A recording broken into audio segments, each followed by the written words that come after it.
All right, welcome to the Oregon Women in Higher Education webinar.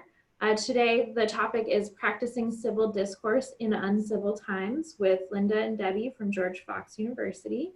I just want to call your attention to some upcoming events and opportunities that we have from the Oregon Women in Higher Ed Education Committee. So we've got a webinar next month on November 20th. That one is Sorry, Not Sorry, Using Language to Maintain Authority with Ashley Nilsson. So hopefully you'll be able to join us for that one as well. It will also be during the noon hour. And if you're interested in doing a webinar, we always encourage you, you can propose webinar topics year round. There's a form for it on the OE website.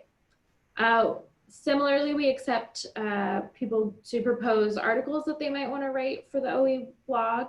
There's a lot of different topics to look there and look through and see if anything might give you a spark of an idea for something you might want to write about and share with the community. And then we have the OE Book Club on the 28th of October, once again at the noon hour, and that's going to be talking about Ain't I a Woman? Black Women and Feminism by Bell Hooks. And we'll be talking about that topic, not just if you've read the book, but if you have anything to add or want to learn more about Black women and feminism, highly recommend you come to that. And then I also want to remind you that October, you can get the early bird rate to register for the conference that will be in Salishan again this year at the end of January. So I strongly recommend you go ahead and take advantage of that. And here in the next week or so, keep an eye out for an email that should have more information on the topics that presenters will be discussing during their sessions. And with that, I'd like to hand it off to our presenters. Thank you. This is Linda Samek. I'm the provost at George Fox, but I have been in education in Oregon for almost 45 years. And Debbie and I work together a lot. We teach together, we present together, and this is a topic that has become very important to us over the last couple of years in particular. So I'll let Debbie introduce herself and then we'll get started with the webinar. Thank you, Linda. I'm Debbie Espinor. I'm an associate professor at George Fox. I do a lot of different things. I teach in the College of Education and I also teach in the College of Business. Linda and I work with digital fluency amongst our faculty, and I have been an educator just as long as Linda has been, but I started as a music teacher many years ago, became an elementary principal, and then has landed in higher education where I am today. Thanks, Debbie. If you want to go ahead and go to the next slide, that would be great. Okay. Wanted to just show you a brief abstract of what we're going to be talking about today. But civil discourse is what we are interested in. And Debbie and I became quite interested in this topic and helping people understand how to do discourse a couple of years ago when we were teaching together a senior class that we call Engaging Christ in Transition. We're at a Christian university and we have seniors who, as they are leaving the university, we do a bridge course out of their liberal arts life into, if you could see me, air quotes, real life. We had a group of students that we could not get to engage in any kind of conversation around any kind of even controversial, difficult, slightly difficult topics. They just were not interested. And when we asked them why not, they said, well, we don't ever talk to people who think differently than we do, so we don't really know how to do this. So Debbie and I, we started working on opportunities for teaching our students how to engage in conversations with people who don't see the world the same way we do. So that's a little bit how we got into this whole thing. And we're hoping that today we can provide some resources for you to use in your areas of leadership as well. So the three things that we hope you come away with today from this webinar are that you will know how to participate in uncomfortable conversations with people who have views different than your own. And then from there, as leaders, we would like you to be able to think about some ways to facilitate civil conversations around controversial issues with people you encounter, whether that be colleagues or other staff you work with or your families. There are just lots of opportunities that I think these skills are important. And then the third outcome is thinking about how you might mentor others in this area of leadership and things that you can bring to them that will be skills that will stand them in good stead for a long time. Well, as we look at some of the basic rules of engagement in general, they seem really obvious, but sometimes the obvious is the most difficult to do on a regular basis. We can do it for a little while and then somebody pushes one of our buttons and we go off topic or off on them, which doesn't make it fun. We realize that not everybody is academic. We have staff people that are listening, and I think Linda mentioned that oftentimes it's within our family structures and our social life that topics can come out where we basically just put a stop. We're not going to talk about this onto that topic. So for some of our basic rules of engagement is seeking to understand, thinking about that before we are understood. Being respectful of each person, develop a relationship, which in my view, when I look at this now, I probably should have put first because that really is the basis. Remaining open and curious. Curiosity allows us to ask questions, and asking questions often will get other people talking. And then finally, practicing the idea of humility, that we all are in process, we're all going somewhere, and we've all come from somewhere along this path. So to start with, I thought I read this great article, Just How Toxic Are Toxic Employees by Dylan Miner. And I found it really interesting that a really good employee can add about $5,000 to a firm profit per year, while a toxic worker costs the firm about $12,000 per year. The researcher, Paul Zak, he spent 8 years measuring brain activity while people worked in order to uncover the aspects of culture that have the biggest impact on performance.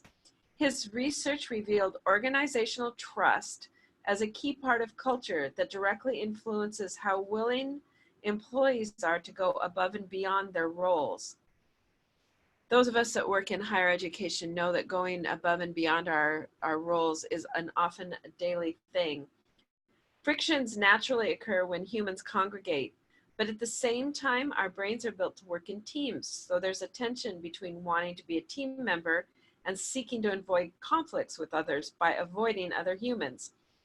His research on the neuroscience of trust has shown that trust acts as a social lubricant, reducing social friction, so working together with others is easier, more efficient, and much more enjoyable.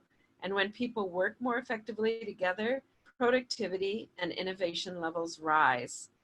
Toxic employees cause harm to an organization, to either its people or its property.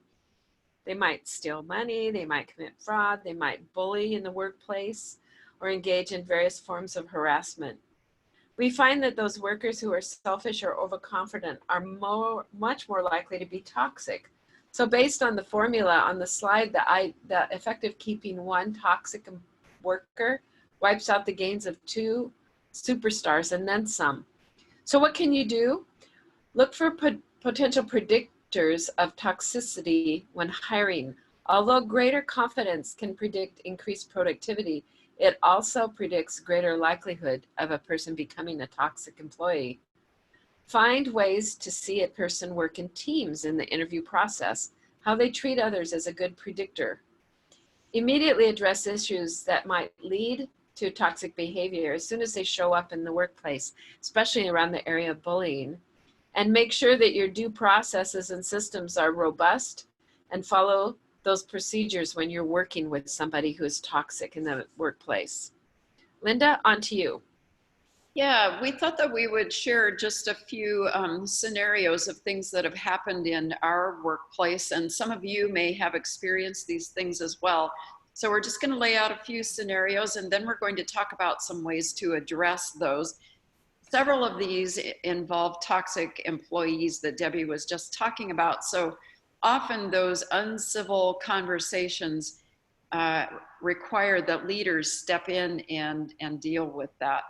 We have a faculty discussion listserv that replies to all, no matter what you hit. Some of you have probably been members of listservs like that.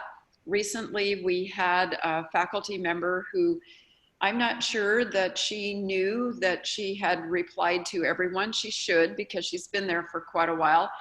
But she started complaining about some of our campus services, which was not a very appropriate thing. But one of the things that happens when you are not doing civil discourse is you tend to draw other people into the conversation in negative ways. So that's one of the places that using our skills in civil discourse can be helpful.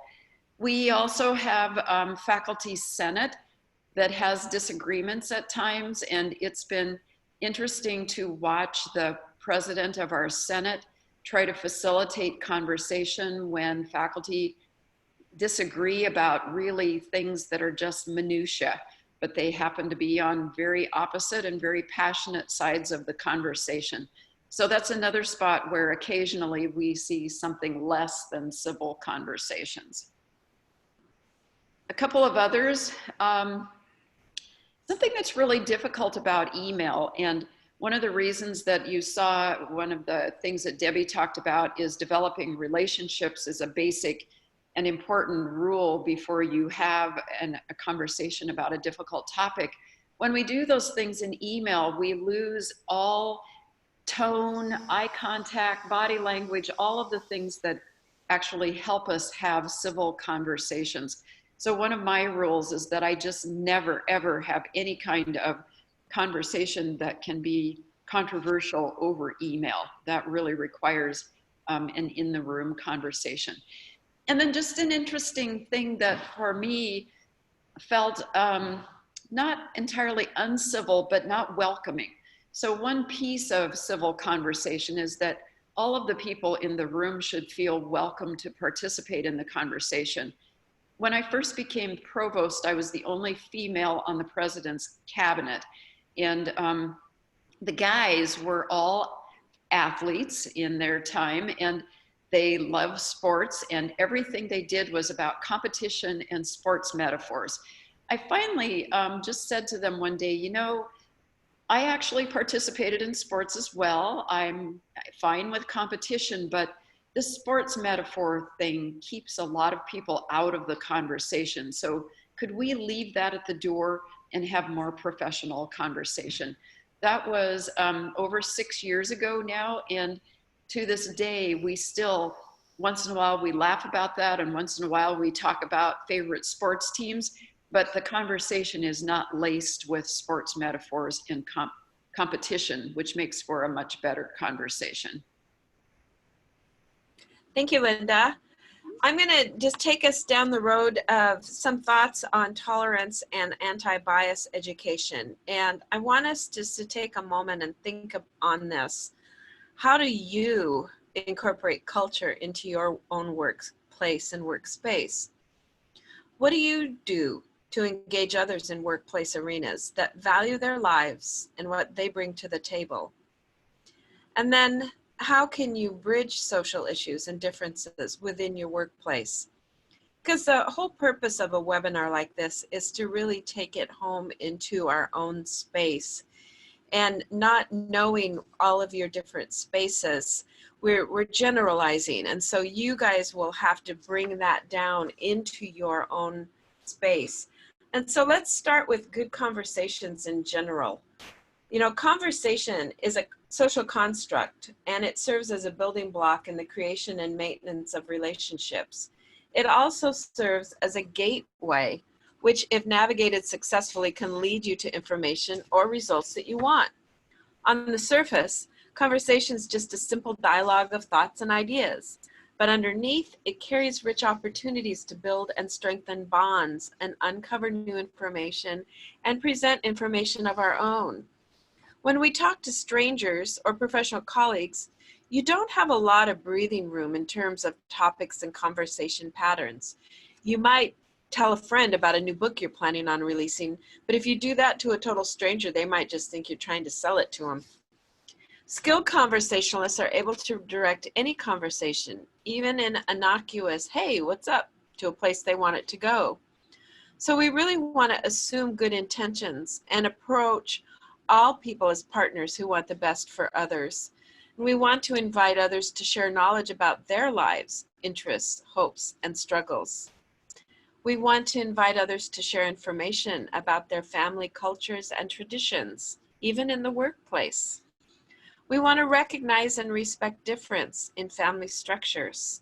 And just personally, my husband is Hispanic, and the Hispanic culture is a lot different than the culture I grew up with. And we have spent a lot of times talking about the way we deal with family and we deal with issues and we deal with workspace, just based on how we were raised. So we want to bring a sense of self-reflectiveness and cultural humility to all conversations and interactions, as well as viewing our linguistic, cultural, and family diversity as strengths, even in the workplace. So cultural competency is the ability to work effectively across cultural contexts. It involves learning, communicating, connecting respectfully with others regardless of differences. Culture can refer to the race, class, gender, sexual orientation, religion, immigration status, and age, amongst other things. All of these factors strongly influence each other. And workers, no matter what level, no matter what background or identity, bring the cultural understanding and awareness to their work. So we ask ourselves how issues of sameness, difference, and power impact interactions with colleagues, students, and families. And so we want to develop the skills and attitude that bridge these differences, such as empathy, flexibility, listening without judgment, appreciation for multicultural perspectives and cross-cultural communication. Genuinely seeing diversity as a strength and an opportunity is something is rather than an issue, a problem. Seeing it as a strength is better than seeing it as an issue. Thinking about what each of us still needs to learn and engaging in relevant professional development, dialogue, study, or personal reflection. And then understanding how one's own life experiences can help build relationships. I taught a class this morning in classroom management, and it's very interesting, even at the collegiate level, how students are really interested in the backgrounds and stories of their professors. And so the more we share, the more the culture of the classroom changes. I bet Linda can find that as well. Yes. Linda, do you have anything to comment on that? No, just that the cultural humility piece has become so important. I work a lot in other cultures outside of the US, and it's just really important to listen and to respect and to welcome everyone into conversation. And I think humility is really a key characteristic that we have to be mindful of. Okay, I've got three toolkit ideas for us. The first one is the invite. And so you don't start with a conclusion or an assumption you don't care about, or I can't think of other examples with this, but you start with your observation. When this happened and that happened, I felt. So the I experience this thought or emotion, taking ownership of that. So for example, if you need to confront a workmate who's not doing his share of work on a team project, start by saying, when you don't show up to team meetings and don't deliver work to your team on time, I fear you don't care about this project and aren't putting in the same effort. I'm probably not seeing the whole picture. Can you help me see what's going on? So we're thinking about, in crucial conversations, the best at dialogue speak their minds completely and then do it in a way that makes it safe for others to hear what they have to say and respond to it as well. They're both totally frank and completely respectful. I have found this to work quite well within my marriage structure. It's not you make me feel, but I feel, and that somehow will soften the conversation.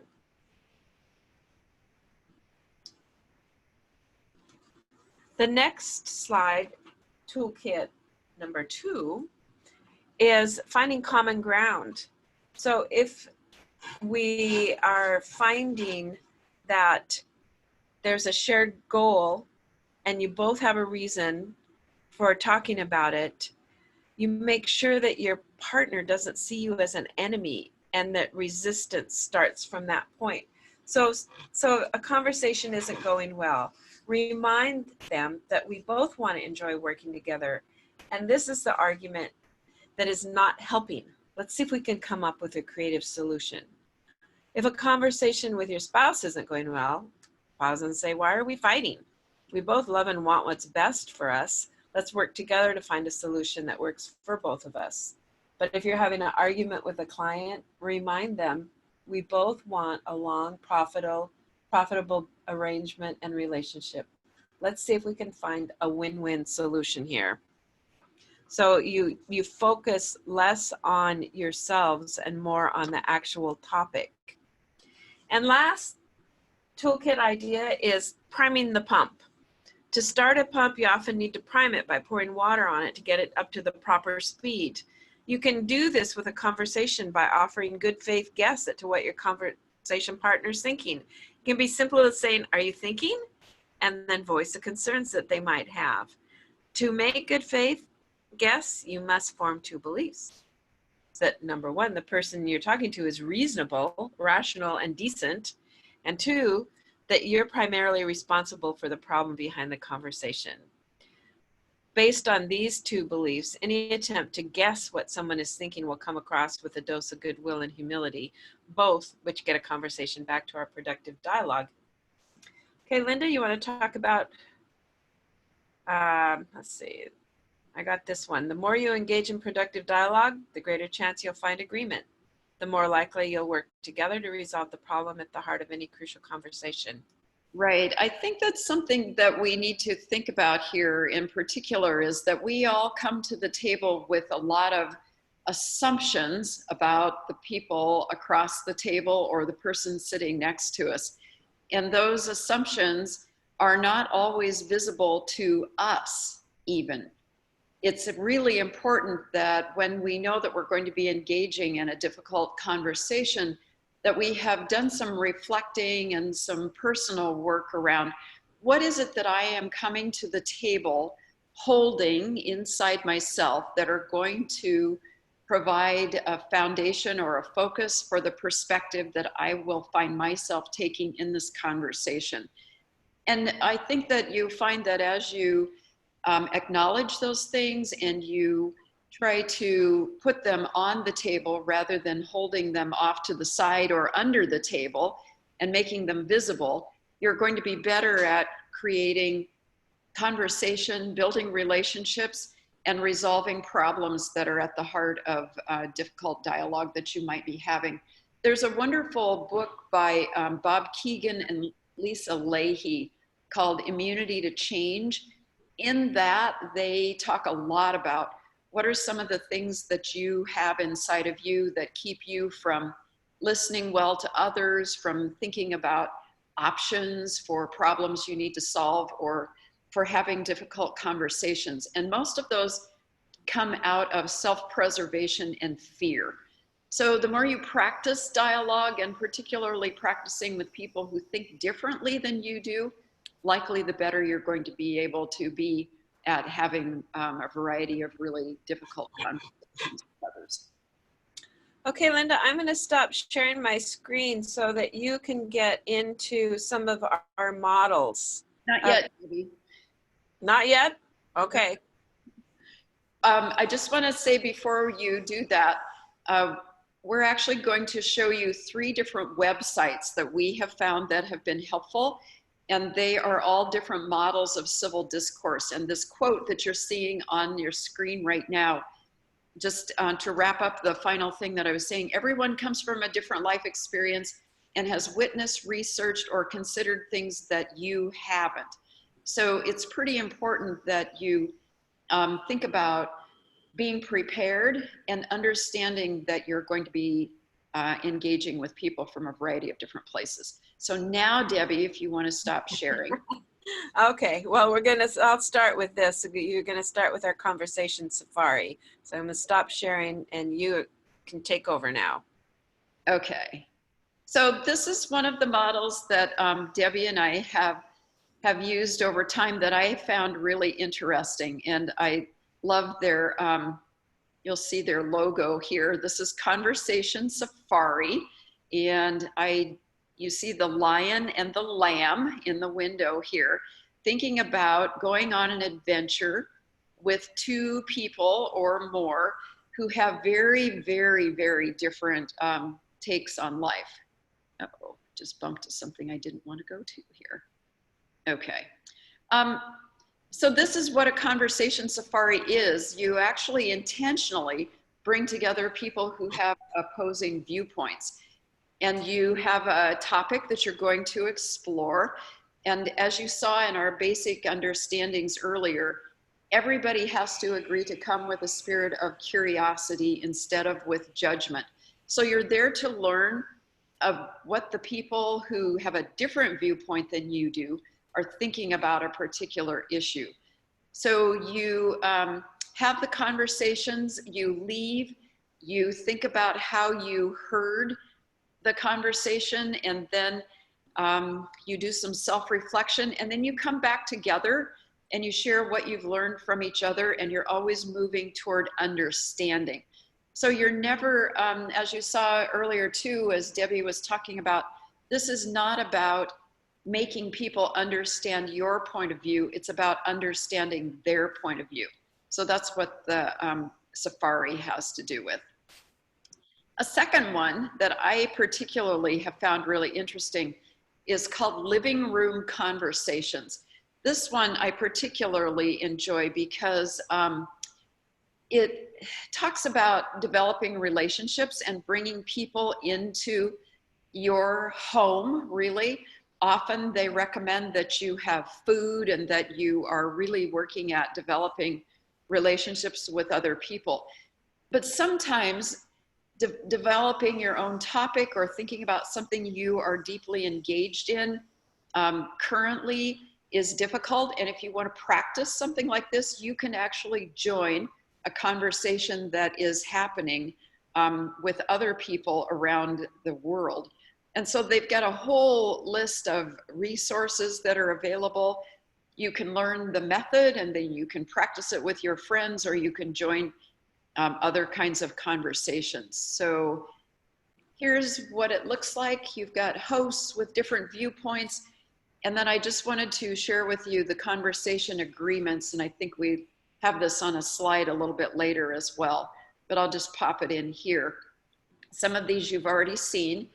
Being curious and listening to understand, showing respect and suspending judgment, noting common ground as well as differences, being authentic and welcoming, purposeful and to the point, and then owning and guiding the conversation. So making sure that if somebody tries to take the conversation way off track, or they make the space unhealthy or uncomfortable or unsafe for others in the room, that you always have somebody who's being intentional about making sure that doesn't occur.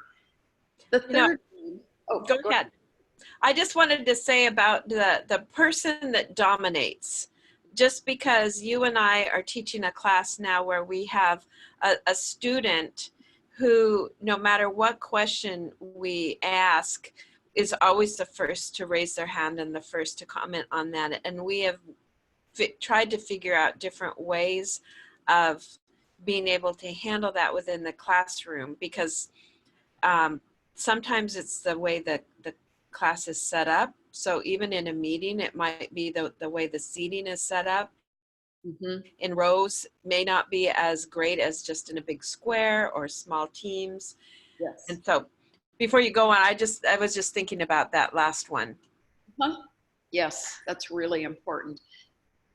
And our third one, some of you may be familiar with Krista Tippett, who does the On Being segments on NPR pretty frequently. I have always enjoyed her, and she's part of the Civil Conversations Project. And again, this is speaking together differently in order to live together differently. And this is really focused on bringing together people from different walks of life, and particularly around race and ethnicity. So this is something that has been important to her. And the Civil Conversations Project also has, as you'll see down here, conversation guides, grounding virtues, and then a whole series of podcasts and other sorts of things that you can listen to around controversial topics that provide great examples. So those are three, the Conversation Safari, the Living Room Conversations, and then this one, which is Civil Conversations Project. Linda, go click on the upper left on radio and podcasts, because when I was going along in here, if we want to just go down a bit and show how many episodes there are with Krista Tippett's work. It's very interesting. There's a lot of resources just in this one particular place. Mm-hmm. Yep. So of things. This Living Questions is a great conversation. I enjoyed that one. Yeah, there's a lot of them. We could spend most of our life listening to podcasts and learning different things from different people. So that one, I just kind of wanted you to point that one out. So do you want to take the share off and I'll put mine back on again? Done. Okay.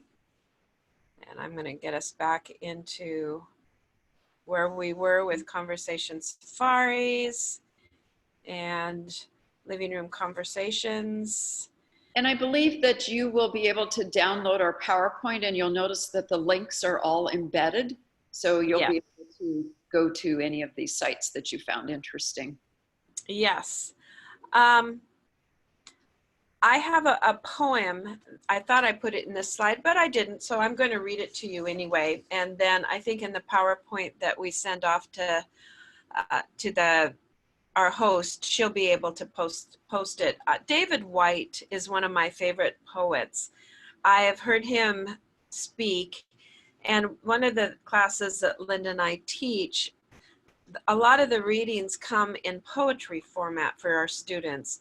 And so when I was thinking about sharing with you, I was thinking about it was an impactful poem that I have thought about that in relationship to having conversations with others, and it's called Self-Portrait. And it goes like this. It doesn't interest me if there is one God or many gods.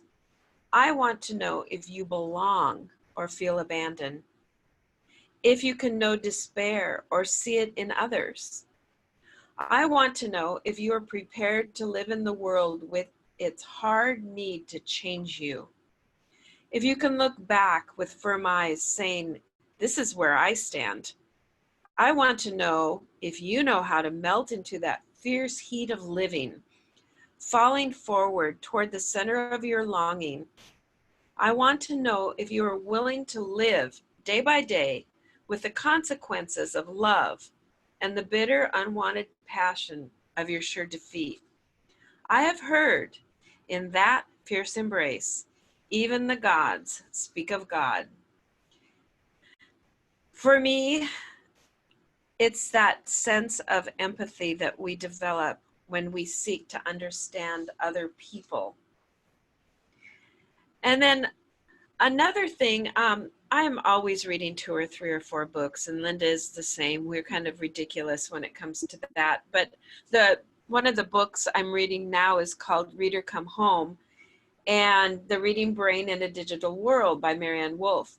And she gives an example of reading as an opportunity to immerse ourselves in the worlds created by books and the lives and feelings of the friends who inhabit them. There is a concern that movies and film don't give the quality of immersion into another person's world and thought as reading books do. And she asks the question, what's going to happen to young readers who never meet and understand the thoughts and feelings of somebody totally different? What happens to our older readers who begin to lose touch with that feeling of empathy for people outside their kin? It's a formula for unwitting ignorance, fear, and misunderstanding that leads to belligerent forms of intolerance that are the opposite of America's original goals for its citizens of many cultures. An example is an interview former President Obama gave with the novelist Marilynne Robinson, where he told her that the most important things he had learned about being a citizen had come from novels. It has to do with empathy. It has to do with being comfortable with the notion that the world is complicated and full of grays, but there's still truth there to be found, and that you have to strive for that and work for that. And the notion that it's possible to connect with someone else, though they are very different from you. So Linda, do you want to talk about our action plan? I will. So we hope that most of you are joining us on a computer somewhere so that you can see this, but we thought that part of a webinar like this is actually calling you to an action plan. And this is how we think about things. As you are thinking about upcoming conversations that you know might be difficult, or you are going to be doing a presentation to an audience that you know may not all be in agreement with where you are, or just a whole variety of places that it's not wise to step into without intentionality and prior planning. So here's a good action plan, and you'll notice that most of it is questions. I think that that's how we learn best, is by asking questions and digging deep into responses to those questions. So the first thing you really need to do is define the issue. You've got to be clear about what really is this thing that you're going to address, and not just some vague understanding, but a pretty clear and focused understanding of what it is you're going to be encountering. And then consider the person and the context where you are going to be addressing this issue, especially if this is a hard conversation with a family member or an employee or a colleague, and thinking about whether or not your relationship with that person is really strong enough to engage a deep and difficult topic.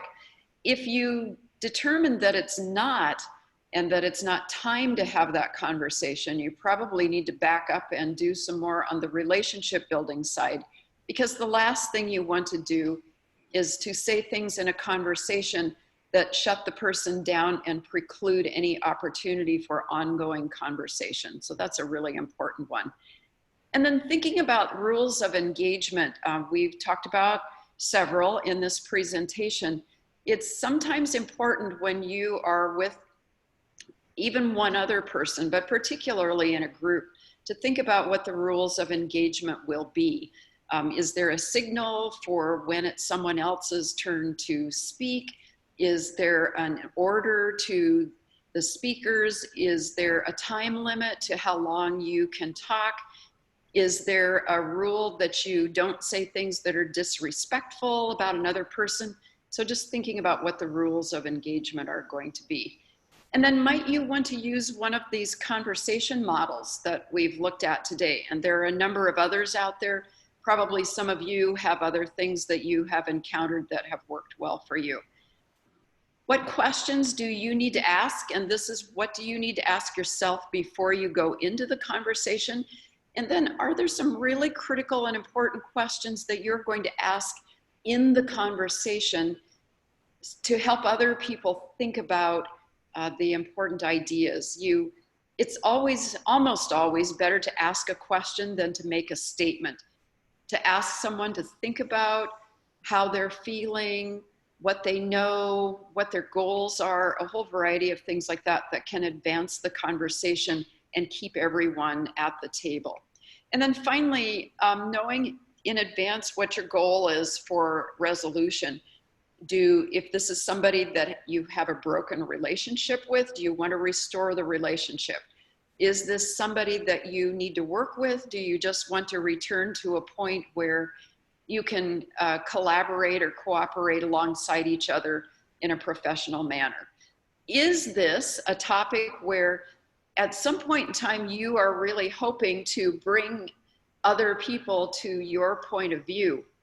That's a really important thing on the front end to acknowledge to yourself, that it really is important to you that other people come to some form of understanding that would be common to both of you.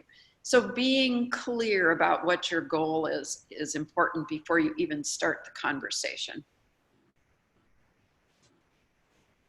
And then Debbie shared some poetry that's been meaningful to her. This is one that the piece about understanding rather than being understood is the important thing. And I know that all of you can read, but knowing that a few of you might be logged in on the phone, and also knowing that some of us are auditory learners and seeing words on a page is not as impactful as hearing them, I do want to read this. O divine master, grant that I may not so much seek to be consoled as to console, to be understood as to understand, to be loved as to love. For it is in giving that we receive, it is in pardoning that we are pardoned, and it is in dying that we are born to eternal life. This is an interesting piece that actually came to be meaningful to me in a conversation with a young man at George Fox. He is Latino. He was in our engineering program, and he participated with me on a panel for Welcome Weekend where we were talking to families of incoming students. And they asked him a question about what are some things that you have really appreciated about your time at George Fox? And he talked about how in the engineering program, they do a lot of collaborative design projects. So they have a huge project junior year and an even bigger one senior year. Senior year, they are working for a company outside of the university, actually doing a design for a whole variety of business and industry clients. And he talked about the fact that his faculty had always impressed upon them that in any situation you're in with others, it's always more important to understand them than it is to be understood yourself. And the goal in any conversation is to understand, not to be understood, and it's to understand other points of view, not to impose your points of view on them. So it was just really powerful for me that this young man, he was probably about 23 at the time. I'm pretty sure he had been in a number of difficult conversations over his lifetime. And he was sharing how important this was to him and how much it meant in his dealings with people in his life. Well, we've got some resources on our resources page, but there's also resources within the PowerPoint itself. I'm going to stop my share and pull up. Could you wait just a minute, Debbie, and go back to that? Yeah. I do want to talk about the book that's listed on the resource page. Okay. Is it there or did I stop? You stopped. This is so much fun. Debbie and I aren't in the same space, as you might have gathered by now. Well, you could talk about the book while I figure this out. Oh, okay. The book is about transformative experiences. The author is Sherry Watt, and what I wanted to actually share with you is one piece out of the book that was really important to me as we think about inviting people into spaces that we sort of own. So Sherry Watt is African American. She is a faculty member, has been at a couple of different institutions. She's been a tenured faculty member at several places, and she talks about this very visible metaphor of moving furniture. And she talks about being invited into a position at a university where she's offered a position. She's hired, she comes into their space, she gets this beautiful office, she gets a new computer, she gets, you know, all kinds of amenities that are part of being a faculty member. And everything seems to be going well until she tries to contribute an opinion to a conversation that is in opposition to what the rest of the people in that space, the way they think about the world. And she talks about how she's invited into their homes, she's welcome to sit on their furniture, but she's never allowed to move the furniture. That was just a really powerful picture to me of thinking about how when we're in conversations, sharing space, and how we share power, and the way we share power with others is to allow them to also move the furniture. I think that that's just a really critical thing. So it's a book that I highly recommend, and Debbie, it hasn't come back, so I don't know where it went. Yeah, I just didn't want to distract, but it is on our last slide.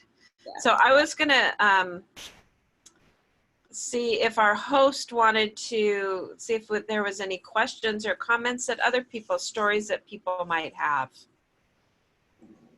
Yeah, we haven't gotten any questions at this point, but if anybody has any, we welcome you to go ahead and type them into the group chat. Or talk.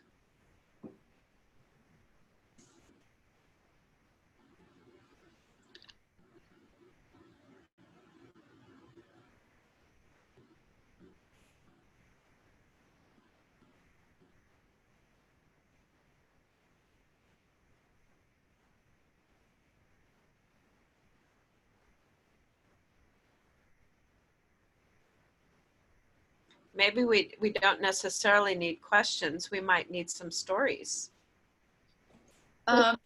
Someone's asking if you can repeat the source for the quote, "Trust is social lubricant." Linda, do you know where that came from?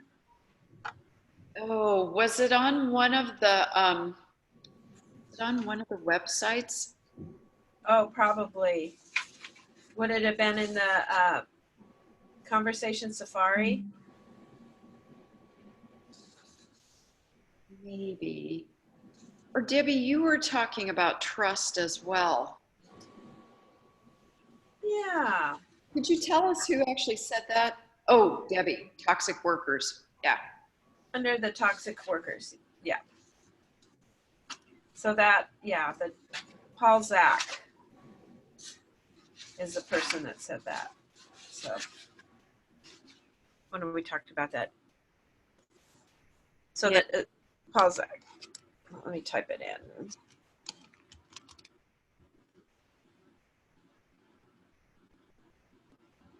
Good.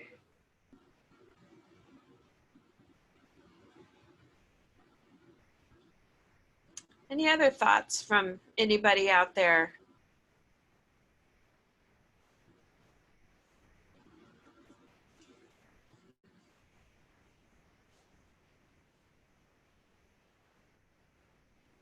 I was curious, you mentioned your that this came up out of thinking about how to get your students more involved in having these types of conversations. Mm-hmm. How did that end up going with the classroom? Oh, Debbie and I still talk about that group of students as being one of the worst classes we have taught in our entire 40 years of being teachers. We could not convince them that it's important to have conversations with people who think differently than they do. We've been encouraged since then.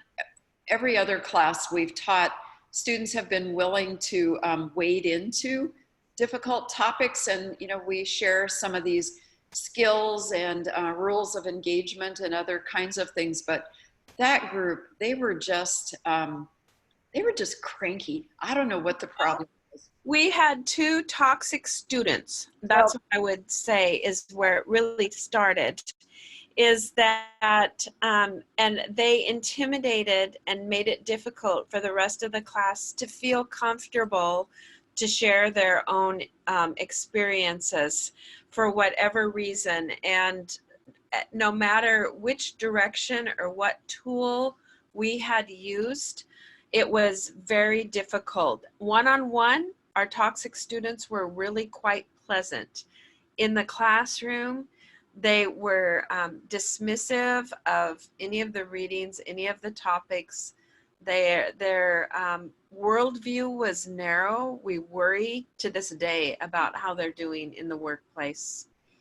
Not well would be my guess. If they, Yeah, we wish we'd have pulled out a few more of these tools here that got us researching, but our classes now, I think, have benefited from our experience. It's kind of embarrassing to have taught for that long and then have a class go sideways. yes, it was tough. With any group, you never know what the energy is going to be or what the relationships people build are.